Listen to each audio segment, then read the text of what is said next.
अस्सलामुअलैकुम। आज मैं आपके साथ एकदम डिफरेंट और यूनिक रेसिपी शेयर करने जा रही हूँ। रेसिपी एंड तक देखिएगा ताकि कोई पार्ट मिस ना होने पाए।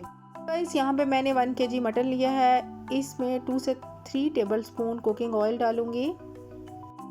अब इसमें जाएगा 1 टेबलस्पून सॉल्ट। अब इसको अच्छे से कुक करूँगी 4 to 5 मिनट। इसकी अच्छे से बुनाई होगी। ये तो guys high to medium flame पे पकाऊंगी। अब इसमें जाएंगे खड़े मसाले। खड़े मसालों में काली मिर्च है, लौंग और दालचीनी, और इसमें बड़ी इलायची, छोटी इलायची, तेज़पत्ता, और के लिए जवतरी जाएगी, सूखा धनिया पाउडर जाएगा, भुना हुआ ज़ीरा पाउडर जाएगा, हल्दी पाउडर जाएगा, और लाल मिर्च पाउडर और सफ़ेद मिर्च पाउडर इसमें डालूँगी। अब मैं इसको अच्छे से इसकी बनाई करूँगी। तो गाइस, मटन में तमाम स्पाइसेस डाल के मैंने कोई 10 मिनट तक इसकी अच्छे से बुनाई की है।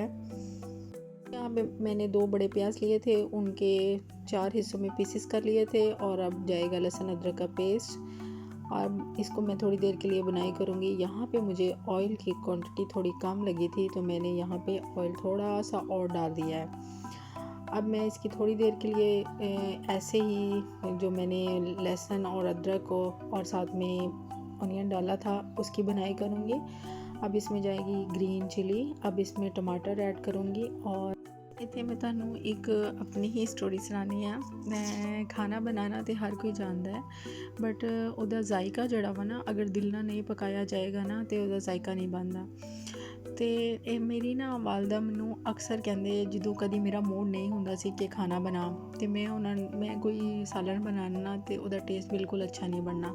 ਲੇਕਿਨ ਰੀਅਲੀ ਜਦੋਂ ਵੀ ਮੈਂ ਕਿਤੇ ਖਾਣਾ ਬਣਾਉਣੀ ਆ, ਯਾਨੀ ਕਿ ਸਾਲਨ ਬਣਾਉਣੀ ਆ, ਮੈਂ ਬੜੇ ਦਿਲ ਨਾਲ, ਬੜੇ ਲਗਨ ਨਾਲ ਖਾਣਾ ਬਣਾਉਣੀ ਆ। ਯਾਨੀ ਉਹ 'ਚ ਮਗਨ ਹੋ ਕੇ। ਮੈਂ ਕਦੀ ਇਹ ਨਹੀਂ ਦੇਖਿਆ ਕਿ ਉਹ ਖਾਣਾ ਯਾਨੀ ਕਿ ਇੱਧਰ ਉੱਧਰ ਕੀ ਚੱਲ ਰਿਹਾ। ਬਸ ਫਿਰ ਮੇਰਾ ਫੋਕਸ ਜਿਹੜਾ ਹੁੰਦਾ ਨਾ, ਸਿਰਫ ਆਪਣੀ ਹਾਂਡੀ 'ਤੇ ਹੁੰਦਾ ਹੈ। और अलहमदुलिल्ला कदी इस तरह की नौबत नहीं आई कि मेरी हांडी जल जाए ना। तो मैं बड़े ही सुकून नाल खाना बनानी हाँ। कहानी सुनाते सुनाते ना गल काफ़ी अगे टुर गई। हांडी मेरी काफ़ी अगे टुर गई। अच्छा, प्रेशर कुकर में पानी पाया, फिर उस तो बाद मैं प्रेशर लगा दिता 8 to 10 मिनट। हुण गोश्त काफ़ी गल गया सी, ते हुण मैं एक कढ़ाई में पा दिता है। हुण इहदे विच मैं दही पाया, और उस तो बाद मैनू इहदी फिर दही पा के बुनाई करांगी। फिर मैं इहदे विच देसी घी ऐड किया सी। इत्थे मैं चिली फ्लेक्स जिहड़े भुल गई सी वो मैं पाया। नमक थोड़ा कम लग रहा सी, वो ऐड किया। तो इनू सारिਆਂ ਨੂੰ मैं मसाले ਨੂੰ ਜਿਹੜਾ ਰਹਿ ਗਿਆ ਸੀ ना, ਉਹ ਵਿੱਚ ਪਾ ਕੇ ਤੇ मैं अच्छी तरह ਦੀ ਬਣਾਈ ਕਰਾਂਗੀ।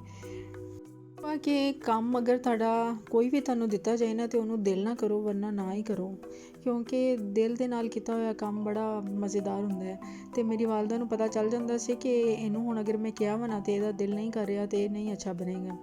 इत्थे मैं पानी यानी जायका अच्छे करने वास्ते मैं रूह केवड़ा डालिया, और लास्ट में मैं इहदे विच कलौंजी डाली, खुश्क धनिया, सुका हुआ धनिया मैं लास्ट डालिया, और गर्म मसाला थोड़ा जिहा पाया, क्योंकि ऑलरेडी मैं साबत गर्म मसाला डाल चुकी सी।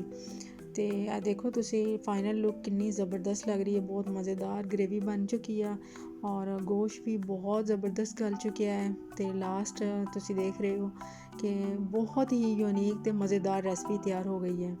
इस स्टाइल में इस रेसिपी को ज़रूर ट्राई कीजिएगा। रेसिपी पसंद आने की सूरत में फ़ीडबैक ज़रूर दीजिएगा। अपना ढेर सारा ख्याल रखिएगा, दुआओं में याद रखिएगा। Thanks for watching.